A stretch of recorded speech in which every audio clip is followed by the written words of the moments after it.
बिस्मिल्लाहिर्रहमानिर्रहीम। लेकिन इमाम ज़माना ने या फत्ता प्लस ये और प्लस वो दुआ जो छठे इमाम ने एक दफ़ा इरशाद फरमाई थी। खुद इमाम चौथे इमाम करबला में बीमार, अल्लाह ने बीमार कर दी, बीमारी और ऐसी बीमारी दवा भी नहीं मिल रही है, गशी के आलम में है, लेकिन भरोसा था ना यही बीमारी इस्लाम के लिए शफायाबी का जरिया बन गई कि अगर इमाम भी शहीद हो जाते चौथे इमाम तो करबला का वाकया तो होता, लेकिन करबला के वाकये के बेनिफिट उम्मत तक नहीं पहुंचते। तो बार बार हमें रिवायतों में बताया गया। अब जैसे अभी आज ये यहाँ सुफरा था चौथे इमाम का, लास्ट ईयर भी मैं इस सुफरे में शरीक हुआ था, तो मैंने ये अर्ज किया था कि चौथे इमाम का सुफरा मुझे नहीं पता आप लोगों ने कैसे शुरू किया, क्यों शुरू किया, कहाँ से शुरू किया। ये अटलांटा के अंदर है कि ये जमालपुर तालपुर में भी है, पता नहीं, ताजपुर पता नहीं, मुझे नहीं मालूम, लेकिन इतना मुझे पता है कि अहले बैत के घराने में सबसे मशहूर दस्तरखान चौथे इमाम का था। करबला से आने के बाद 35 साल इमाम ने पूरे मदीने को सुबह शाम दावत देते थे।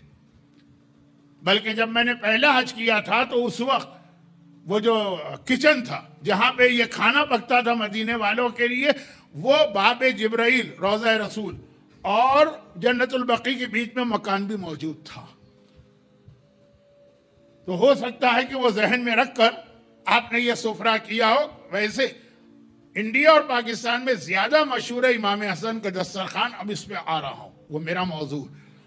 तो चौथे इमाम का सुफरा मुझे याद है लास्ट ईयर इसी मिंबर पे मैं पढ़ रहा था कि अबू हमजा सुमाली ने कहा कि मौला आप इतना बड़ा दस्तरखान हज और रमजान के उम्रे में तो मदीना छलक रहा होता है लोगों से, सबका इंतजाम इमाम फरमाते हैं।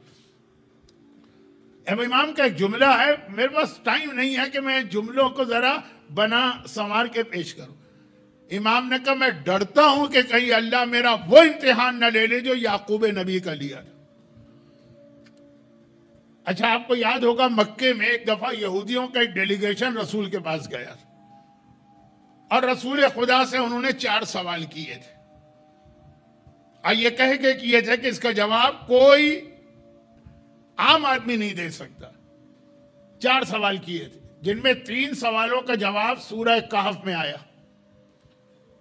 पूरा सूरह कहफ का मेरा पूरा एक अशरा नहीं है, 30 दिन रमजान में तफसीर कुरान, बाद में बहुत लोगों ने इसको कॉपी किया है, लेकिन खैर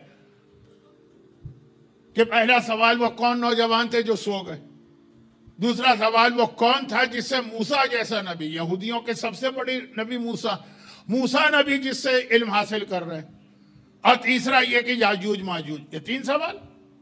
और चौथा ये था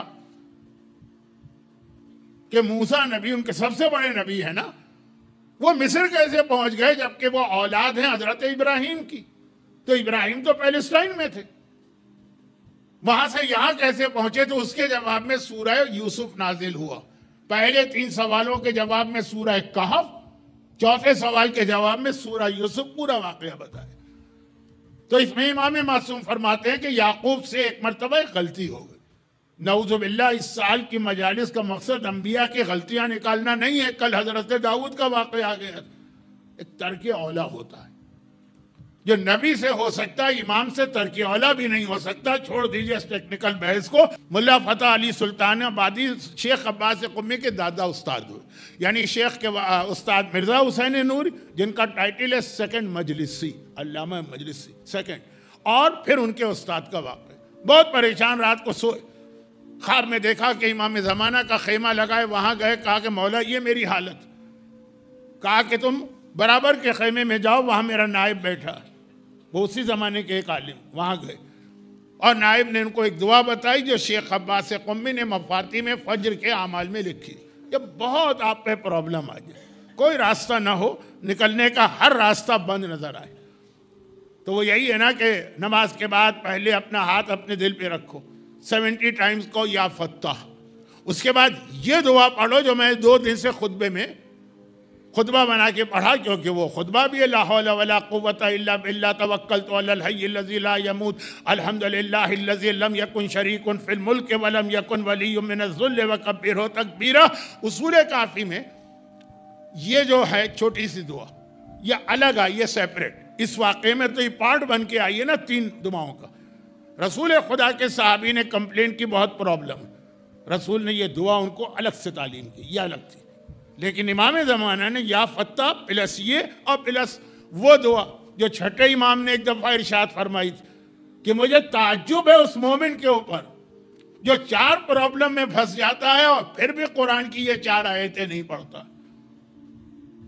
उसे अगर कोई रिस्क का मसला होता है वो क्यों नहीं पढ़ता है माशा अल्लाह ला कुव्वता इल्ला बिल्लाह। छठे इमाम की बहुत लंबी हदीस है, मैं बहुत शॉर्ट कर रहा हूं क्योंकि अभी चौथे इमाम के हालात पर मुझे आना, जो कल मैंने माशाअल्लाह ला कुव्वता इल्ला बिल्लाह अलग से बताई थी, लेकिन ये पार्ट है उस 3 दुआओं का जो मिला के इमाम ज़माना के नायब के जरिए इनको पहुंची और फिर इनके सारे प्रॉब्लम विद इन डेज खत्म हो गए। और छठे इमाम की दुआ में तो, छठे इमाम के फरमान में तो हर आयत के साथ उसका रिजल्ट बताया, कहा कि रोजी की रिस्क की परेशानी है, क्यों ये नहीं पढ़ते? क्योंकि इसके फौरन बाद खुदा ने कहा वासा रब्बिया योतीना खैरा, बहुत जल्द अल्लाह तुम्हें बहुत ही खैर और बरकत अता करे। इस आयत, ये आयत सूरह कहफ के इसके बाद देख लीजिए। और अगर किसी को दुश्मन का खौफ है तो क्यों नहीं पढ़ता हस्बुनल्लाह व निअमल वकील, क्योंकि उसके फौरन अल्लाह ने कहा फनक़लबू बिनिअमत मिनल्लाह, जिन्होंने ये दुआ पढ़ी अल्लाह ने नेमतों की बारिश उन पे कर दी। और अगर किसी को परेशानियां हैं तो क्यों नहीं पढ़ता सुब्हानक ला इलाहा इल्ला अंता इन्नी कुन्तु मिनज़ ज़ालिमीन, क्योंकि उसके फौरन बाद कुरान ने कहा फस्तजबना लहू व नज्जयनाहु मिनल गम्मि व कज़ालिका नुंजिल मोमिनीन। इमाम हर दुआ हर आयत के साथ बता रहे हैं उसके साथ कौन सी आयत। और अगर कभी जालिम हुक्मरान तलवार लेके खड़ा है क्यों नहीं पढ़ते हो फव्विज़ अमरी इलल्लाह इन्नल्लाह बसीरुम बिल इबाद, क्योंकि फौरन कुरान ने कहा फवक़ा अल्लाहु सय्यात मा मकरू, अल्लाह ने इस आदमी को जालिमों से बचा लिया। तो अब ये जो एक अलग हदीस, ये एक अलग हदीस, वो तवक्कल तो अलल हय्यिल्लज़ी अलग हदीस, वो रसूल की है, ये इमाम की है। रसूल का लक़ब भी सादिक़ है, इस इमाम का लक़ब भी सादिक़ है जिनकी हदीस, दोनों सादिक़ैन को मिलाकर इमाम ज़माना ने या फत्ताह, फत्ता के माने रास्ता खोलने वाला। आप अरब दुनिया में जाते हैं, उम्रे में जाते हैं, ज़ियारत पे जाते हैं, जहां आपके यहाँ इंग्लिश में बोर्ड पे लिखा होता है मसलन पुश, वहां लिखा होता है हफ्ते, खुल जाएगा दरवाजा। तो अब ये 3 चीजें, ये हमें ये दुआएं बताई जा रही हैं कि जो तुम्हारे प्रॉब्लम होंगे, लेकिन बात यह थी कि जो बीच वाली दुआ है इसमें मैसेज है तवक्कल तो अलल हय्यिल्लज़ी, भरोसा करके देखो उस अल्लाह पर जिसे मौत नहीं आएगी, जो वो तुम्हें देना चाहेगा। कभी ऐसा नहीं है कि तुम कहो कि भाई अगर मैं अल्लाह पे भरोसा भी करूँ वो कल मर गया तो मैं कहाँ जाऊंगा, दुनियावी मामलात में होता है ना। तो चौथे इमाम ने कहा मोमिन की सबसे बड़ी क्वालिटी है, फिर कहा जिस तरह हम हर मसले में अल्लाह पे भरोसा करते, जवान बेटे का लाशा उठता है अल्लाह पे भरोसा, शशमाहे का गला छिदता है अल्लाह पे भरोसा, घर वालों की चादर छिनती है अल्लाह पे भरोसा, गले में तौक हाथों में हथकड़ी आती है अल्लाह पे भरोसा। अल्हम्दुलिल्लाहिल्लज़ी अबलाना व लहु शुक्र अला मा औलाना। चौथे इमाम का ये छोटा खुतबा है जो यजीद के सामने उस वक्त इरशाद फरमाया जब यजीद ने कहा देखा अल्लाह ने कैसे तुम्हें नऊज़ुबिल्लाह जलील किया। कहा नहीं जलील नहीं किया, उसने हमें इस काबिल समझा कि हमारा इम्तिहान लिया। तो अपनी भी सबसे बड़ी खासियत बताई कि हम अहले बैत अल्लाह पे मुकम्मल भरोसा करते, जो वो कर रहा है हमारे हक में बेहतर।